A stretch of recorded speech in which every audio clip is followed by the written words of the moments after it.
নমস্কার। আজকে আমি বচনের বিরোধিতা নিয়ে আলোচনা করব। বচনের বিরোধিতা কাকে বলে সেটা আমি বলেছি আগেই।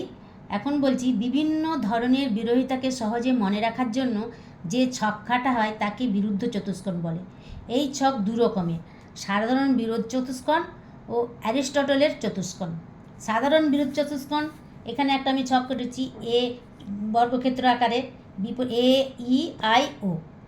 এখানে এটা হচ্ছে এ আর ই এর মধ্যে বিপরীত বিরোধিতার সম্পর্ক, আর আই আর ও এর মধ্যে অধীন বিপরীত বিরোধিতার সম্পর্ক, এ আর আই এর মধ্যে অসম বিরোধিতার সম্পর্ক, ই আর ও এর মধ্যে অসম বিরোধিতার সম্পর্ক, এ আর ও এর মধ্যে বিরুদ্ধ বিরোধিতার সম্পর্ক, ই আর আই এর মধ্যে বিরুদ্ধ বিরোধিতার সম্পর্ক।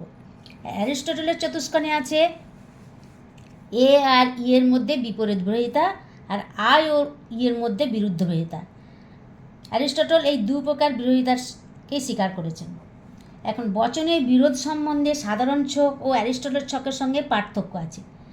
যদি দুটি বচনের একই উদ্দেশ্য একই বিধেয় থাকে কিন্তু তাদের মধ্যে গুণ অথবা পরিমাণ অথবা গুণ ও পরিমাণ উভয় দিক থেকেই পার্থক্য থাকে, তাহলে বচন দুটির পারস্পরিক সম্বন্ধকে বিরোধিতার সম্বন্ধ বলা হয়। আর বিরোধানুমান হলো একটি বচনের সত্যতা বা মিথ্যাত্ব থেকে তার বিরোধী বচনের সত্যতা বা মিথ্যাত্ব নির্ণয় করা। বিরূপতার ক্ষেত্রে দুটি বচন থাকবে যাদের উদ্দেশ্য ও বিধেয় এক হবে।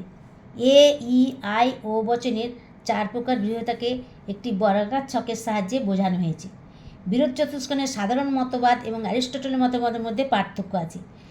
বিরোধ সম্বন্ধে সাধারণ ছক মত অনুসারে চার প্রকার বিরোধ সম্বন্ধ স্বীকৃত হয়েছে, কিন্তু অ্যারিস্টটলের বিরোধ সম্বন্ধে যে ছক দিয়েছেন তা থেকে দেখা যায় যে এই বিরোধ সম্বন্ধ দুই প্রকার। অ্যারিস্টটলের ছকে সর্বাপেক্ষা দীর্ঘ রেখা অর্থাৎ বিরুদ্ধ চতুষ্কোণের দ্বারা এ এবং ই বচনের মধ্যে বিপরীত বিরোধিতার সম্পর্কে ব্যক্ত করা আছে। এর দ্বারা অ্যারিস্টটল বোঝাতে চেয়েছেন যে বিপরীত বিরোধিতার সম্পূর্ণ বিরোধিতা, বিপরীত বিরোধিতায় এ আর ই। সাধারণ ছকে এই চার প্রকার বিরূপতা হলো বিপরীত বিরোধিতা, অধীন বিপরীত বিরোধিতা, অসম বিরোধিতা এবং বিরুদ্ধ বিরোধিতা। এ এবং ই বচনের মধ্যে বিপরীত বিরোধিতা, আই এবং ও বচনের মধ্যে অধীন বিপরীত বিরোধিতা, ই এবং আই আর এ এবং ও বিরুদ্ধ বিরোধিতা, এ এবং আই আর ই এবং এর মধ্যে অসম বিরোধিতা। অ্যারিস্টটল বিরুদ্ধ চতুষ্কোণকে দু প্রকার বিরোধিতা স্বীকৃত হয়েছে। এই দুটি হলো বিপরীত বিরোধিতা, বিরুদ্ধ বিরোধিতা। অ্যারিস্টটল বিরুদ্ধ বিরোধিতার সম্পর্কে স্বীকার করেছেন, কিন্তু স্বল্প দৈর্ঘ্য রেখার দ্বারা এই সম্পর্ককে চিহ্নিত করেছেন। তিনি একে বিপরীত বিরোধিতার সমান মর্যাদা দেননি বিরুদ্ধ বিরোধিতাকে। অ্যারিস্টটল অসম বিরোধিতাকে বিরোধিতা বলে গণ্য করেননি।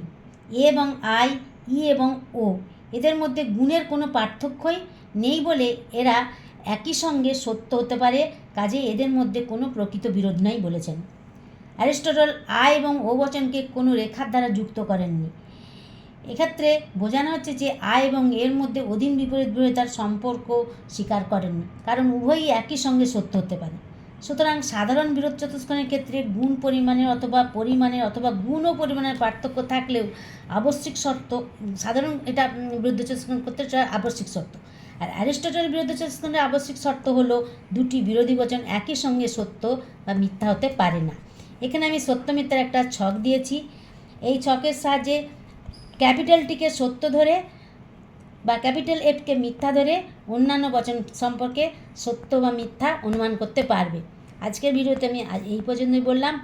পরের ভিডিওতে আমি এই ছক থেকে কীভাবে বিরোধী সত্য ও মিথ্যা অনুমান করা যায় তা বুঝিয়ে দেব।